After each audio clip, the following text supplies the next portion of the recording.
we were going through and setting up a basic Nautobot development environment. We have not actually created anything inside of our model. We have just gone through and created our base environment and created the base package for our plugin. So you can see that we have our really vanilla out of the box Nautobot config file that came from a Nautobot server space init. And the only thing that we've changed thus far is adding the Nautobot plugin IP range into the plugins.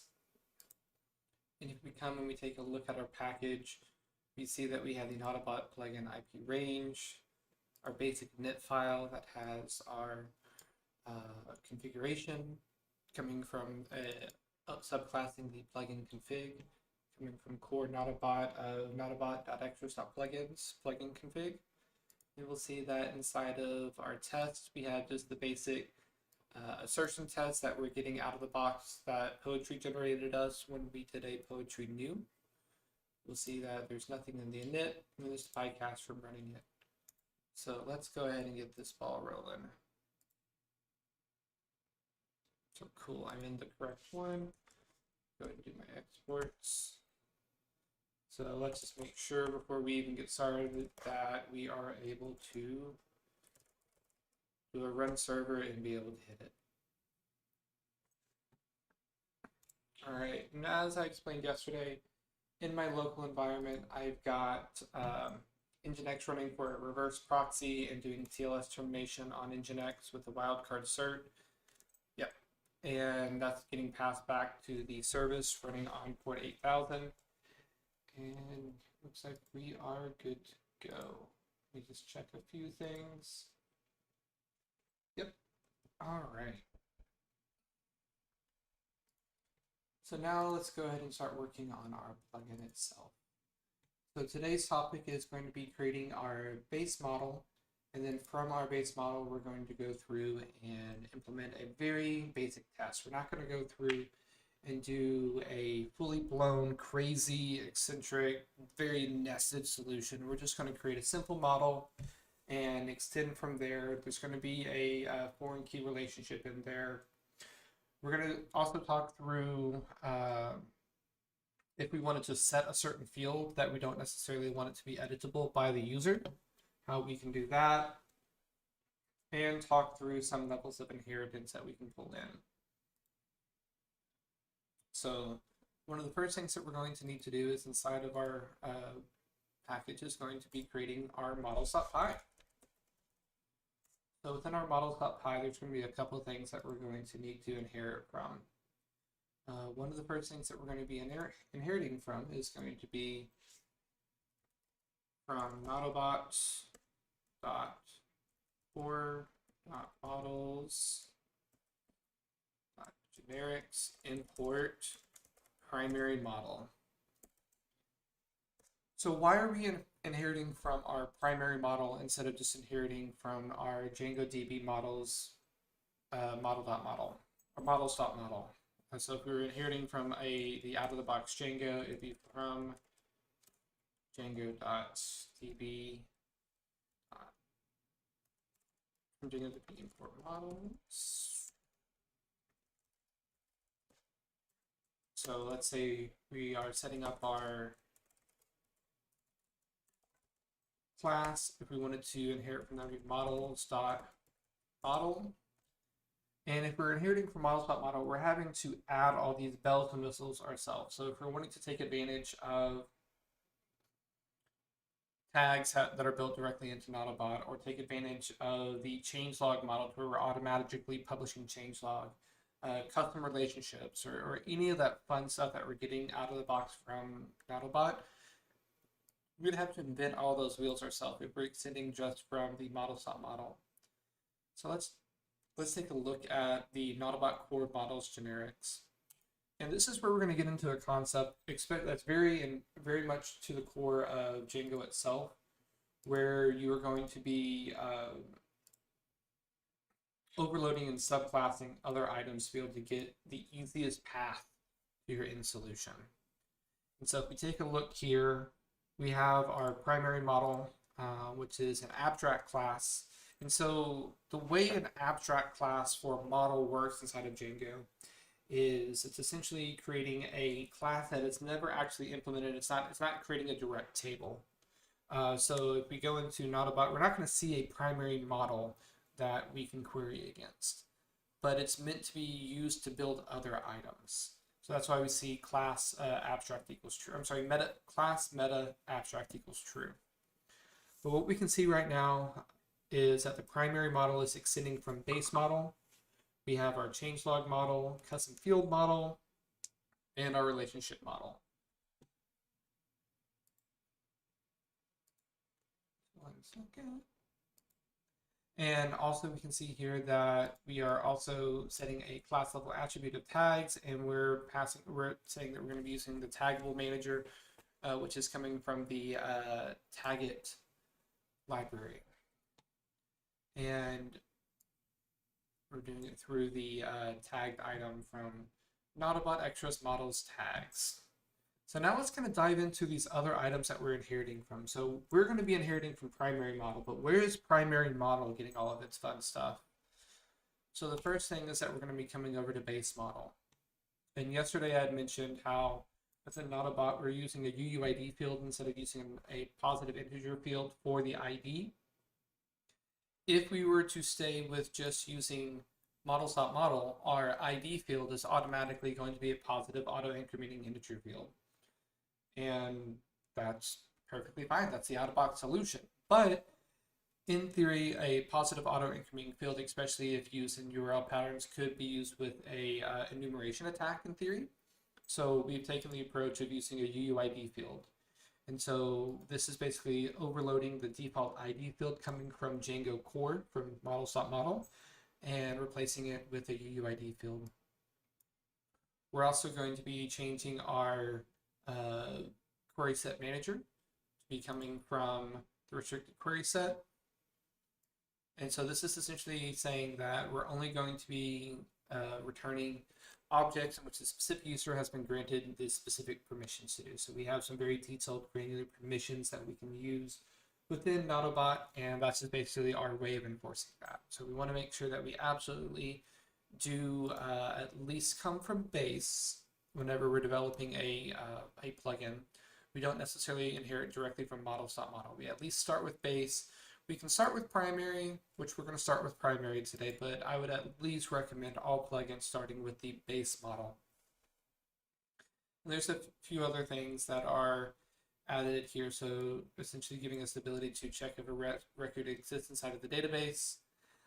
Also, we have a more enforced standard around using validated save instead of using save. So if we're working with something within the database ORM, we would call validated save instead of save. And by calling validated save, it's going to always invoke a full clean and then call save. So the next one that we're going to be looking for is the changelog model. So in the changelog model, you'll see that we are adding an attribute of created and last updated.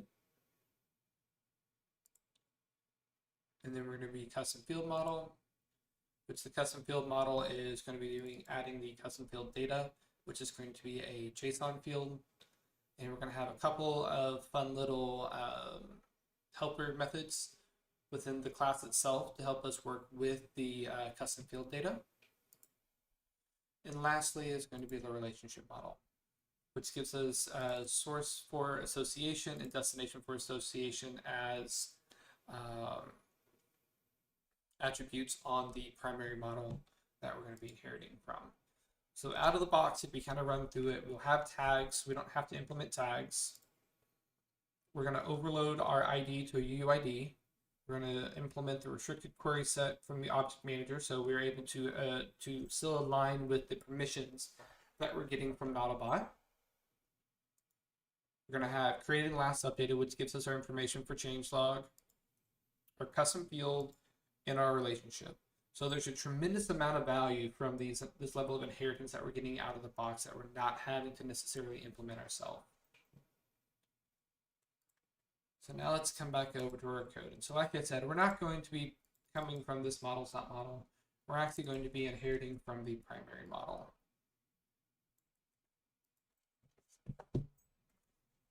All right, so let me take a peek at my code. So let's see. So if we're talking about an IP range, there's a couple things that we may want to that we're already going to know that we're going to need. So for an IP range, we're going to need to know what's the starting item and what's the ending item. So what's the start IP? So we can call that start address. So start address has a class level attribute, and because IP addresses within Nautobot are no longer bound to the IP address field. IP address field is something that is a Postgres specific feature within Django core. We're actually going to be using a separate separate field that was within Nautobot. We're not going to really go into that. That's a little bit more of an advanced topic of diving into what that means for us. But we're going to be from nautobot.ipm.fields import var binary IP field. And I know we're going to need models, so let me just reorder my imports real quick. I'm a stickler for having those correctly done. All right, so we're going to say that this is a var binary field, and we're going to say, can it be null? The answer is actually no, it can't be null. You are going to need the start address to be able to have a correct IP range. And we're going to set some help text. IPv4 starting, actually IPv4 or IPv6. If I could not have my shift on when I hit that. Host starting host address. Cool. Next, we're going to need our end address. So let's go ahead and let's just copy pasta that. I'll come down here so I don't have to type it out and fat finger everything, because everyone knows I am not the best typer. So cool. So we've got our start address, our end address, and within Nautobot itself, a lot of, or not even necessarily within Nautobot, we can also look at just kind of core networking that we will try and align potentially at times IP addresses with different routing domains or VRFs, virtual routing forwarding tables. So let's add a VRF attribute so that we can have, we can understand what specific VRF this IP range may live in. And so this is going to be coming from models.foreign key. And we're going to say what our 2 is. So our 2, and this can't, the 2 can be done as positional, but I always like to be a little bit more declarative. So 2 is going to be going to ipam.vrf. So app name, model name. So this is going to be the VRF model that's coming from the IPAM app. We're going to specify our on delete. So right now, we are going to do cascade. I believe I had to go back and double check, but I'm almost for certain that cascade on delete is going to so if we delete the VRF, it'll delete the IP address within the VRF, but I can go double check that later.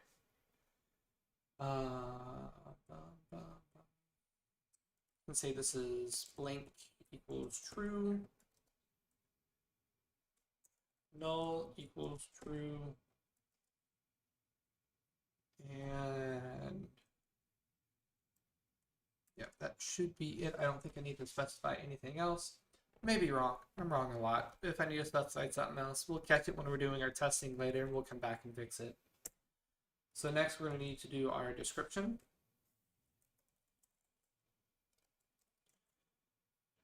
That's not going to be a string field. That needs to be a models field. Why did I do that? No one knows.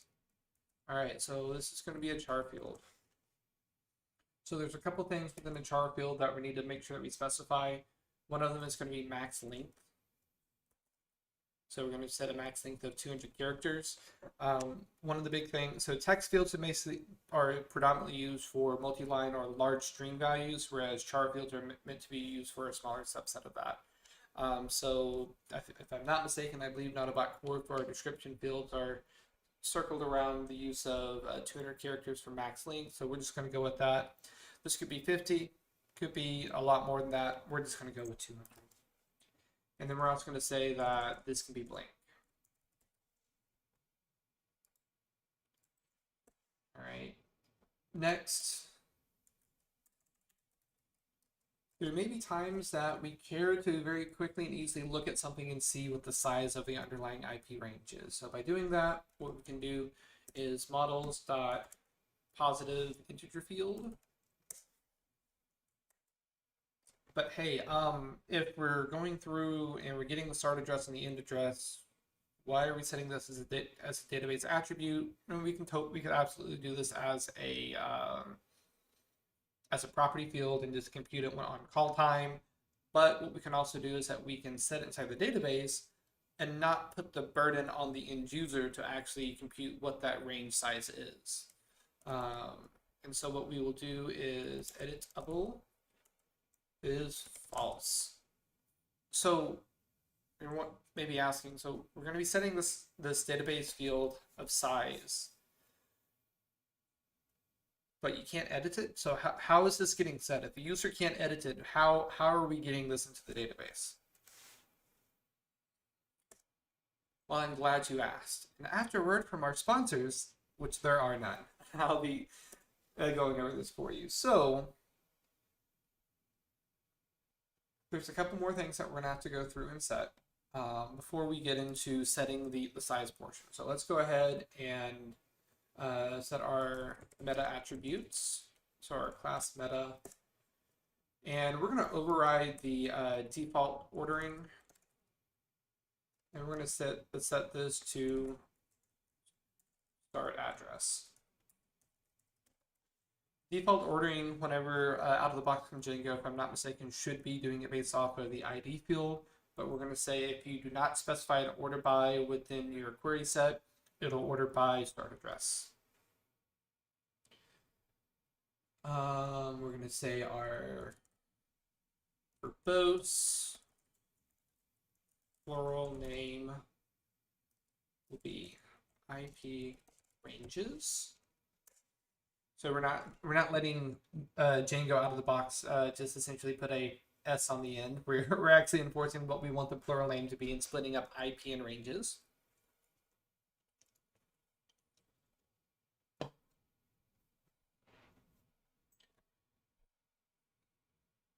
And I'm kind of wondering.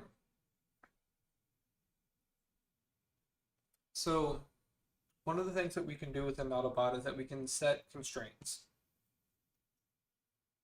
We can have uniqueness constraints. On an IP, so let's talk about what would be a uniqueness constraint that we would care about from an IP field, I'm sorry, an IP range perspective. Start and end address, absolutely. And then start end address and VRF. Yeah.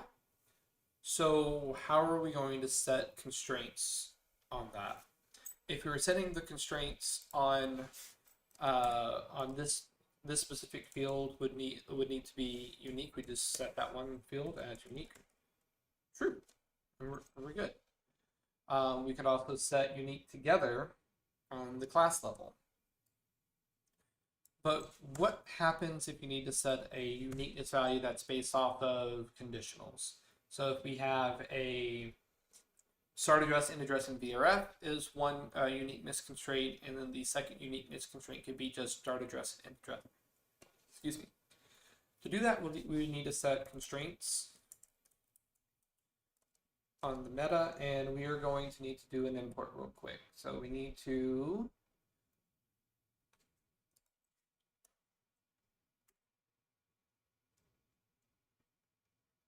hold on. VS Code is trying to be smarter than me. I love it when it does that. Probably is smarter than me. I'm not the brightest bulb in the box, but it's all good. And it took the it's trying to do some auto importing things for me. I love my VS Code plugins and I hate them at the same time. When it tries to do some of these autocomplete items for me or auto imports for me and it imports the wrong thing, it can be a little frustrating at times, but I at least caught it before I started going down a troubleshooting rabbit hole. So we're going to set our fields. And so this first one is going to be start address.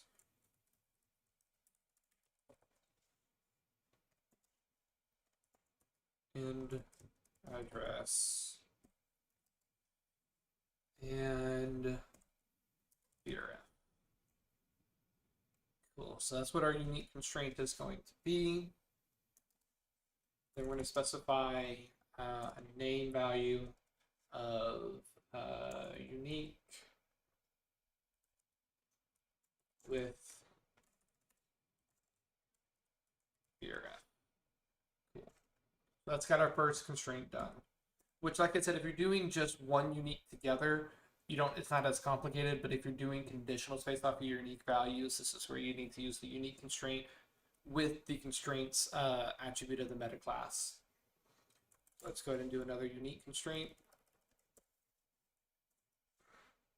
Actually, just because I know me doing real-time typing is not the best thing in the world, so copy pasta. So we got unique constraint, start address, end address. We got unique without. But we need to put our conditional in there because we want to make sure that this only happens whenever VRF is set to none. So what we would do here is we would add a condition. And our condition, we're going to need to also do another quick import, which is going to be coming from the let me see. No, I'm not going to do an import. I'm just going to do it the long way, which is all good. We're going to do a models.q. So Q is essentially giving us the ability to do a do an additional query set. I don't know if that's probably the best way of describing it. You'll commonly see Q used in OR operators within within filters. So if you're chaining filters together, that would be AND operators within the SQL. Think of it from the SQL query. But Qs are implemented usually using OR operators. All right. Let's go ahead and get this party rolling. So there's a method that I'm going to go ahead and implement, but I'm not going to have it really usable at this time. I'm going to implement it and then comment it out, and we'll get back to that in just a little bit. But essentially, I wanted to make sure that it's there whenever we get to our UI views, but I can't have it there because it's not going to work. So we can do def get apps, so loot URL, and that's just going to take self, and then we're going to do a return. We need to do another import. This is going to be coming from Django.urls import packet type reverse. So reverse is going to give us the ability to do a reverse lookup on a URL pattern based off of namespacing of the app and then the view name. And so I commonly, especially when going into a new Django project, I'll commonly use resolve to pass in the full URL pattern, and resolve will pass back what the reverse of it would be if I'm not really understanding. And it took me a little bit in the days of Netbox to understand how the namespacing of the plugins were working. So essentially what we're going to do is specify this in, like I said, a namespace fashion. So it's going to be plugins, colon, and then our plugin name, Nautobot, plugin IP range, colon, and then our view name. And so this is just going to be the detail user interface view for it, which we're going to later call IP range. If I'm not mistaken, I believe if we were looking at the API, that would be the namespace for the API. So you can see just a little bit if you're going through and not really understanding how the namespace works, how you could use resolve to understand where this is coming from. And we'll drop into a Django shell in just a little bit, and we can actually see that. Actually, I'll just go ahead and do that right now. I don't need to run server.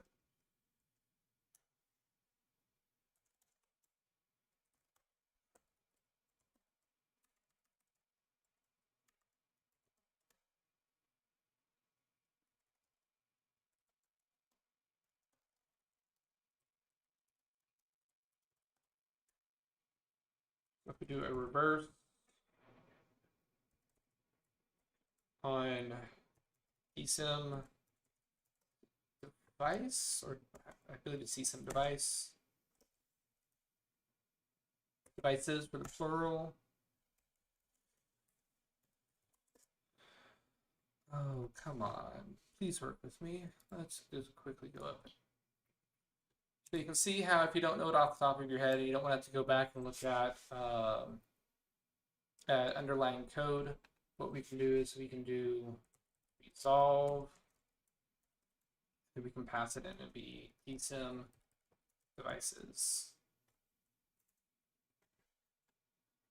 And so we can see that it returns back the resolve match. We see we're not passing any args or quargs. The URL name is device list, so I said device dash list instead of device underscore list, and the namespace is going to be DSIM.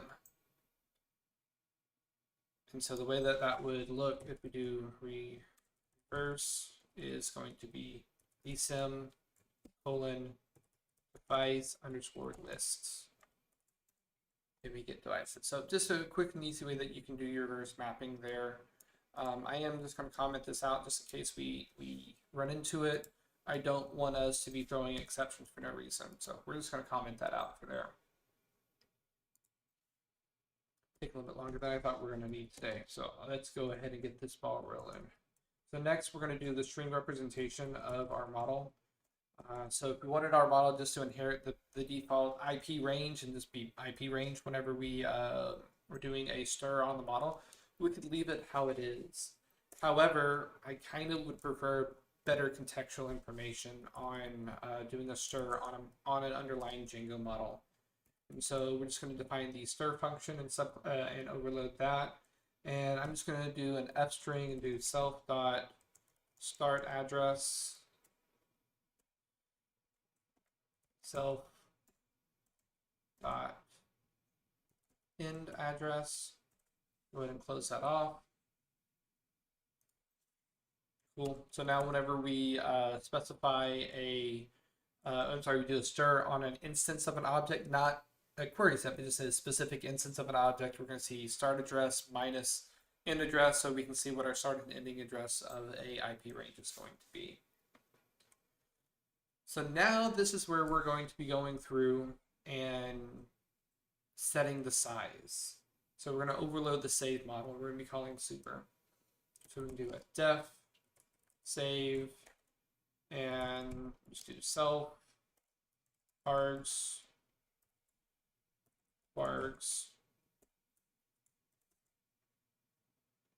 do the self dot clean, which will overload clean in just a moment. We're going to do a self dot clean just to kind of enforce a level of standard, because we want to make sure that whenever we're calling when we're calling the ORM, that we're actually having a start address and an end address, that the end address is higher than the start address, and that we're not going to run into any fun user errors, we'll say. That's a nice way of saying it, fun user errors. So now let's go ahead and set the size attribute. So self.size equals, and we're going to do an int, and then we're going to need to compare two IP addresses.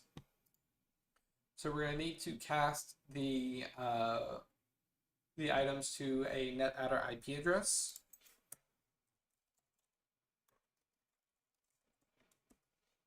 So that we can easily compare them. So we're going to do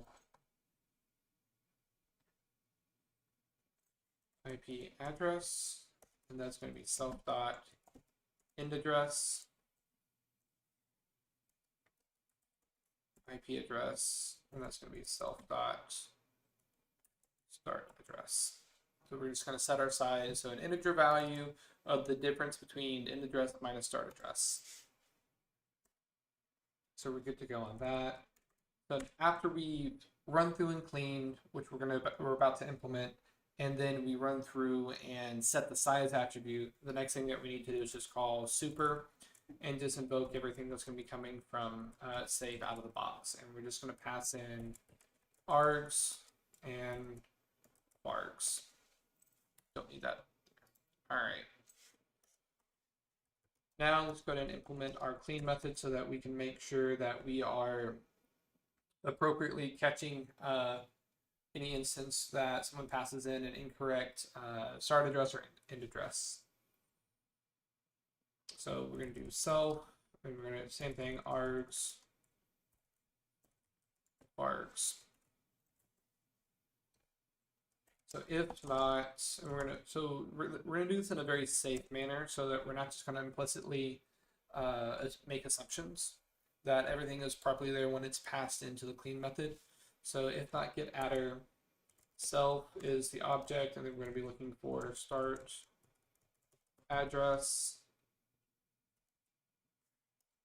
or not get adder self end address. Cool.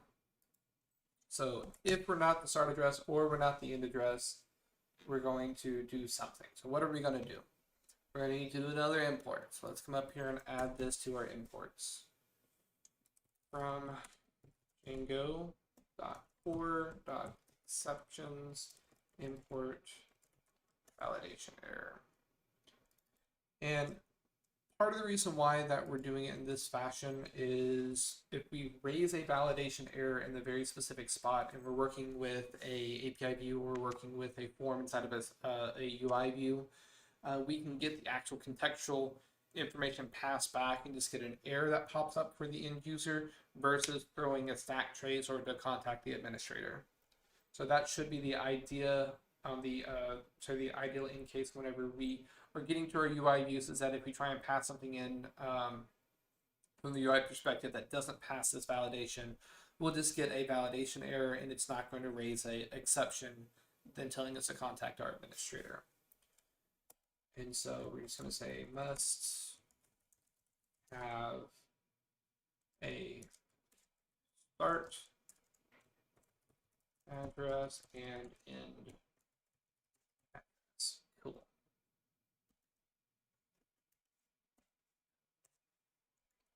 So now let's do if. We're going to do another set of validations. So if IP address, so we do self dot start address.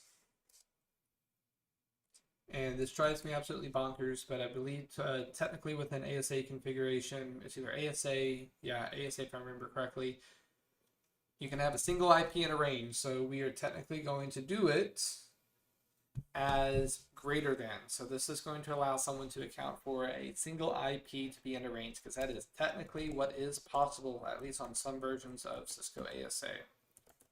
So we're going to make sure that if our start address is greater than our end address, we're going to raise a validation error again. So we're going to do validation error, start address must be less than or equal to end address. Cool.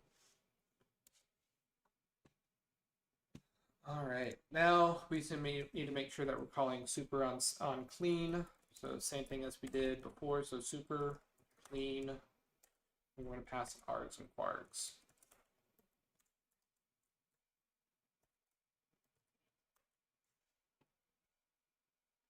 All right. I think we're off to the races here. Oh, that is so beautiful. I love having formatters automatically there. So we see that we now have our models defined. If we come back here, we didn't see anything reload. Nothing's really happening right now. So let's go ahead and let's do something real quick about that. So one of the things that we're going to need to do is we're going to need to generate our database migrations. And so to do that, let's go ahead and run the make migrations script. So to do that, it'll be Nautobot type make migrations. And so the make migrations is actually just a out of the box Django utility, very similar to how we use migrate, create super user, run server. Those are out of the box Django operational commands that you're able to consume. Whereas NB shell, Nautobot shell, is an extension of the shell command that comes out of the box by Django. So we're going to do make migrations. I believe, because I've done this before, I believe I'm expecting this to not actually pick this up, but I may be wrong. But let's go ahead and give it a shot.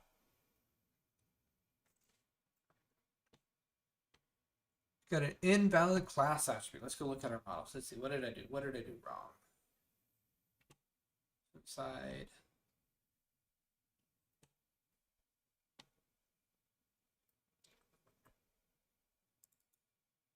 You know what? It helps if you choose the correct attribute. So this is actually verbose name plural. Not verbose plural name. Had it backwards. It's all good. Go ahead, make migrations. You know, I am just batting 1,000 on this one. So make migrations. No changes detected. We're not specifically calling it out. So we're running in a development environment like this. We're needing to create our migrations. What we're going to need to specify at the end is the specific app or the specific namespace that we're wanting to create these migrations for. So do kind of keep in mind that by running this an implicit make migrations command, it's going to be looking through all of the registered apps inside of Django in theory and looking for migrations to create from this command. Because we're running in a development environment and how I have this set up, we are going to need to specify the specific plugin that we want to do this for. So Nautobot plugin IP range. Now I'm expecting my migrations folder to appear, and then now I've got my create model with the constraints. So let's go take a peek at that.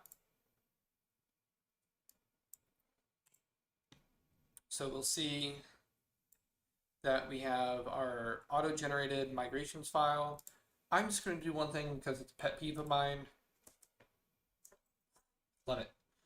Like I said, I'm a big fan of my formatter and I like having consistency, so just letting black automatically go through and reformat it so I can adhere to the standards that I'd like to instead of the special standards that Django gives us. So we can see we have our UUID field for our ID. We ever created our last updated coming from changelog, custom field coming from the custom field model, start, end, description, and size, and VRF are items that we implemented. Then we can see we have our options that are being set, and then we have our constraints. So very cool way that we're very quickly and easily able to build our backend database model without having to do anything ourselves. So are we able to consume these just yet? So if we drop back into a NB shell, should I be able to import this model and be able to run with it? Let's give it a shot.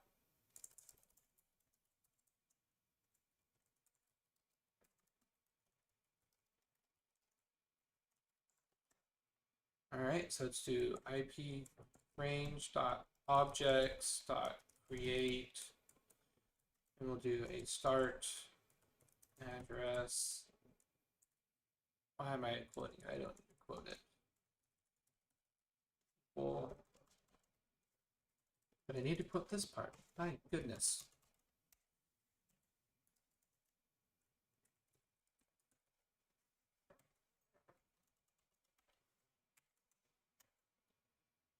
So my expectation whenever I do this is I'm actually expecting to get a stack trace back because I haven't applied my migrations.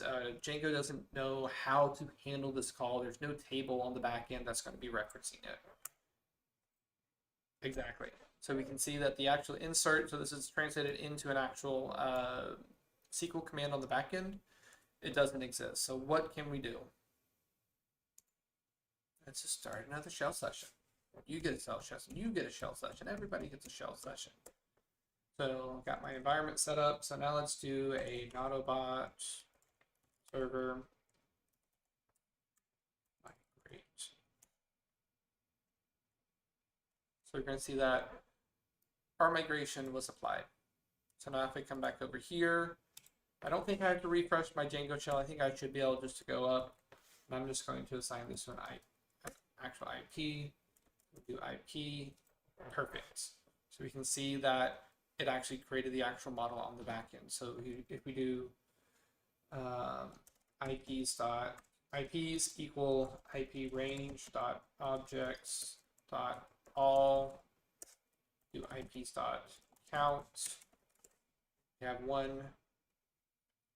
If we do IPs dot its query, hold on, let's do a dir on it so we can look and see what the actual query is.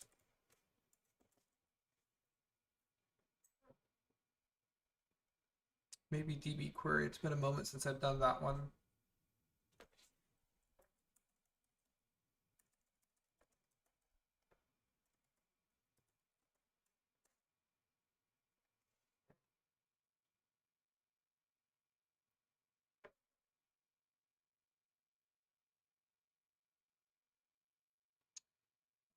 It's something I can come back and I can look up in just a moment. Don't want to. Yeah, that's not what I wanted. Oh well, we'll come back to that. It's not a big deal. That's not something that I commonly have to go through and take a look at.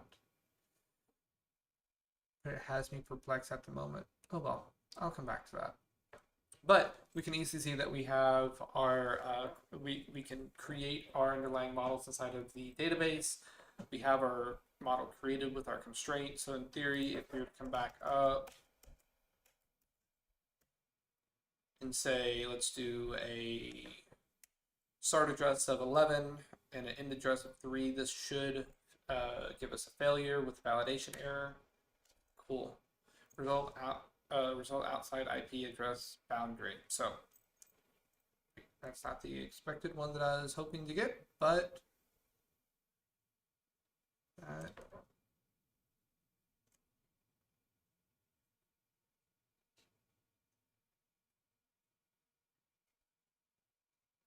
I know exactly what's happening. I should try and catch that. We come here, we take a look at this, and we're trying to set our size, and our actually this is probably not coming from size. This is coming.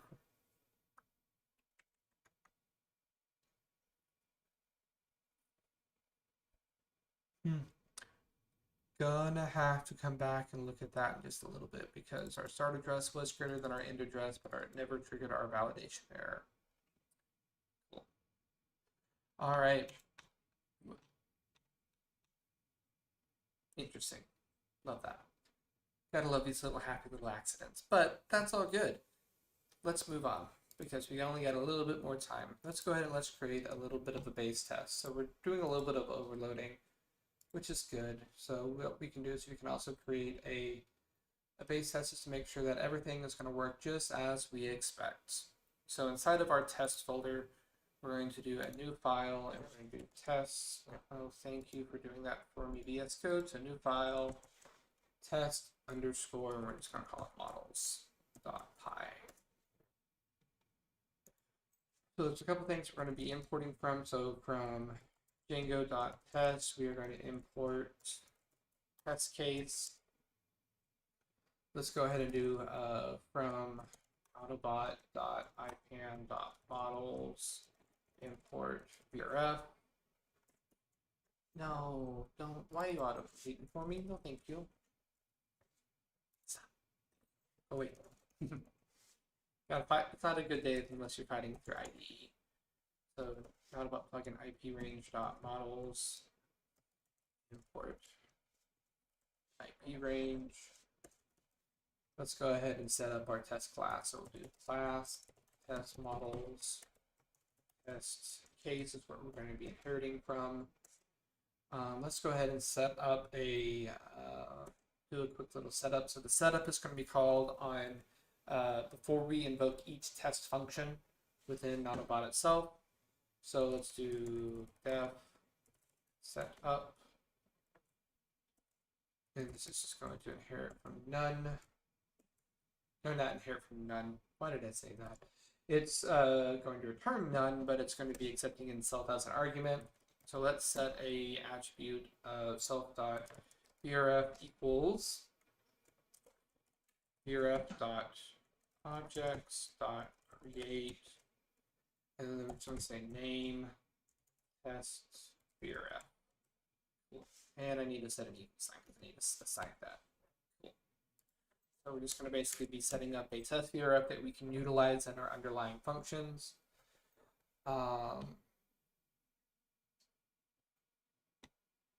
We got about 10 minutes. So let's just go through and do a simple test to make sure that everything is supposed to be created as expected. So let's do def tests, create IP range, VRF, just going to take itself, and then we're going to do IP range equals IP range dot objects dot create, and then we do start. I know I keep trying to quote that.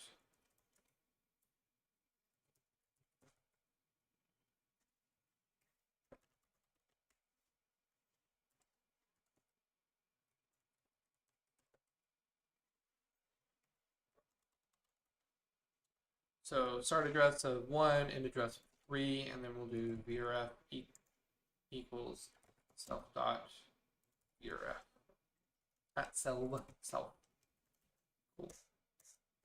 So we created an IP range with a starting address of 10.0.0.1 and an end address of 10.0.0.3.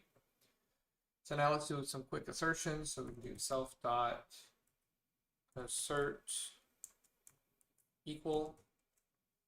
We can do IP range dot start address equals that equals.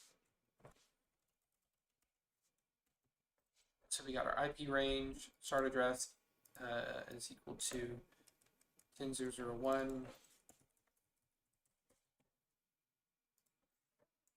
and 0.0.3.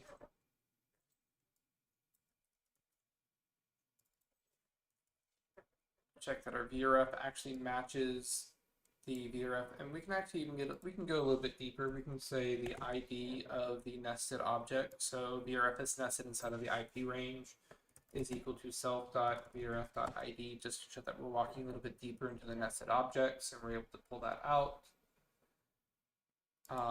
We can also, since we are overloading the stir function, we can do self.assert equals that stir of IP range is equal to 0.0.1, 0.0.3 to make sure that our stringify version of that is going to be as we expected. And then we can do a self.assert equal that our IP range dot size is equal to 1, 2, 3. So essentially what I'm expecting to happen is that we're going to create an IP address range, the start address of 1, end address of 3 with our VRF. We're just going to validate that this is actually the attributes that are set whenever we are creating the object. We're going to validate that the VRF with the nested ID is coming out correctly. Validating that our string representation of the instance of the object is as we specify here, which is how we had done with the overload of the string function, and that the size of the IP range is 3. So if we go ahead and save that, gosh, I love my formatters. If we come back here, if we wanted to do Nautobot server tests, this is going to run every single test against every single registered app inside of Nautobot. So we don't want to run this an implicit test. What we're going to want to do is run a test against Nautobot plugin. So we're going to namespace it. So Nautobot plugin IP range. We can hit enter. And so what we're actually doing right now, this is one of the things you do need to keep in mind when creating your database, and why for me it's easier just to throw this into Postgres, is that you do need to make sure that we need to go back and check our logic on that, because that should be 1, 2, 3. Yeah, that should be 3. I think I made a misstep. But you do need to make sure that the user that you're using within your Nautobot instance has a create database functionality or create database permissions within whatever database solution it is. Because when you're calling the actual creation of calling your actual testing functionality, you'll see that we're creating a test database alias for the default. And so if it doesn't have create DB permissions on that user that you're using, you're not going to be able to run your test cases. So you do need to make sure that happens. If you're just using, like I said, I'm just using the plain Jane Postgres instance and I'm feeding in some environment variables that are getting automatically ingested, I'm good to go. But that is just one thing to keep in mind. Let's go back and let's take a peek at our models, because let's go take a look at that save and see if I missed something. I absolutely did miss something. I need to add one to it. Because 3 minus 1 is 2. So it's not counting for that start address. So I do need to make sure I do that. So we save that. We come back here and we run our test. Everything should be passing. So we can quickly and easily see that running through and building tests as we're going, we should in theory be able to quickly and easily catch some of these fun issues or fun things that may be introduced by the underlying consumer. And so this was something that I introduced because I left off that addition. So I wasn't counting the first IP address in the range. So cool. We are pretty much covered all the stuff I wanted to cover today. Kind of take a second to kind of think through this, make sure I didn't miss anything. Let's see. Let's quickly debug and see where I get that underlying SQL query. Query is there.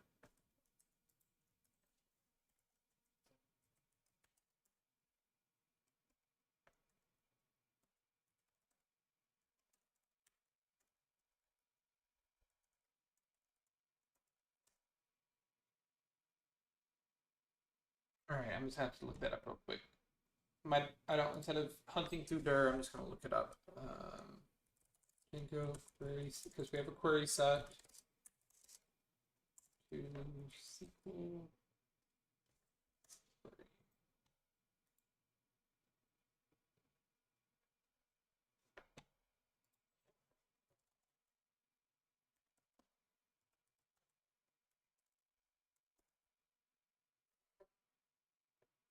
Had it the whole time. So whenever I did it, it was just it was a specific object and just needed to print it out. So we can see that we actually do a select from select Nautobot IP range, ID created. We select all the underlying items from Nautobot plugin IP range. So this is going to be namespace based off of the plugin name or the app name within Django, and then the model name. You can overload that if you would like. Personally, I don't like overloading any of the underlying out-of-the-box solutions that are coming by Django. I'm just going to implicitly trust that Django is going to be managing my backend ORM for me, and I don't have to worry about that. But that option absolutely does exist. And then we can see that we are ordering by our IP address and our start address with ascending. So we can very easily see that we're selecting everything from it. We're ordering by our start address, and we're doing it from ascending. I believe if I was to come back up here, ips.objects.all, and we can do a select related. I want to do VRF. I believe. Let's see if this works. If it doesn't, yep, that works.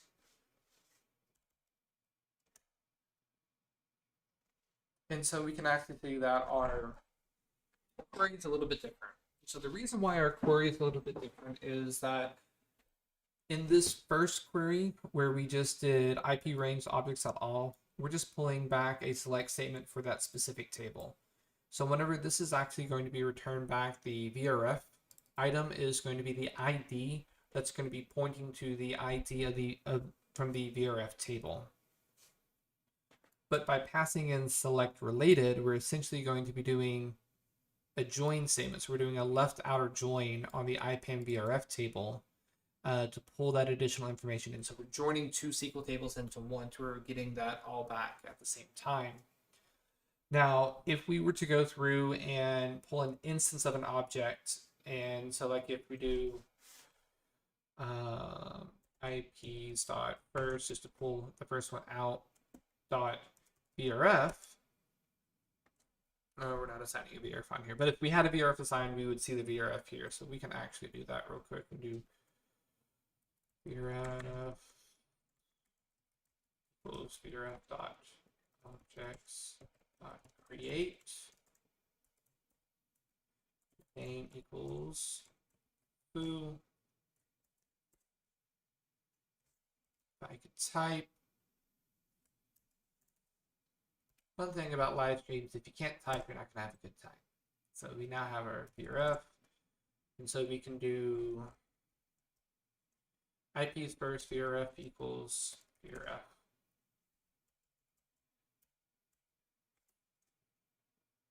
So let's just go ahead and overload this. We'll see that we have IPs. So we just did a whole new query set from the database. So if we look at the VRF,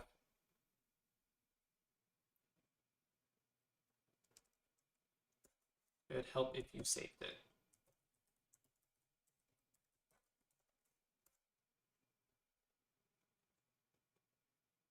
Validate.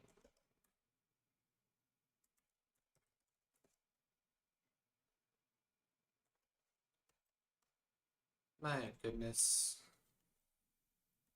Need more spicy bean juice. I was trying to do it on a query set instead of on an instance. That's what I get for trying to get ahead of myself. So now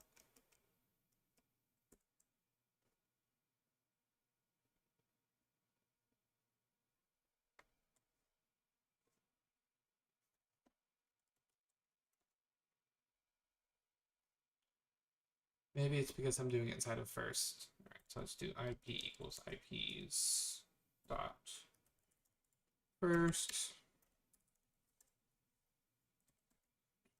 F.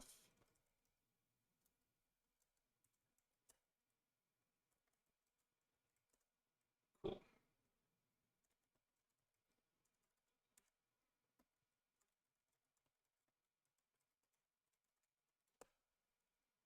Now, if we come back and do our query set, forget that first is an operator. I'm sorry, it's a method. You need to call that. It's not actually calling a iteration of the query set. It's actually a method on the query set object. So that makes complete sense. So I've got IPs first. See, that's our first. And then now if we do a get the VRF on that, we see the VRF on that. But like I said, underlying Django, when you're working with the ORM, as soon as you go into that nested model, it'll make an additional query out to the database to pull back the information for that nested model. But if you do the select related, it's doing that additional queries with the outer join on query time, and so it's pre-fetching that information instead of loading that information on invocation. Select related and prefetch related can be used to just to make sure you're preloading the information, and especially if you're not having to go back and constantly query the database. So if you're iterating through and you're always pulling out the VRF of every single IP address and you're iterating through it, and you're needing that to do a view or whatever it may be, prefetching that data may be more efficient than having to go through and fetch each individual instance of that object, having to do an additional query to the VRF table to pull back the specific VRF that you need. So as you're designing any types of views or whatnot, that's something to kind of keep in mind, is that the use of select and prefetch related when working with nested models can very much improve performance time. Cool. Well, on that note, we are at an hour. This took longer than I anticipated. I went a little bit deeper in some of the machinery, but that's all good. I will catch everyone tomorrow where we will be going over API creation. So we're going to create a full CRUD operation. So create, update, retrieve, and delete. And we're going to be inheriting a lot of stuff from the base Nautobot. Same thing that we're going through today. So It's been a pleasure, everyone, and I will see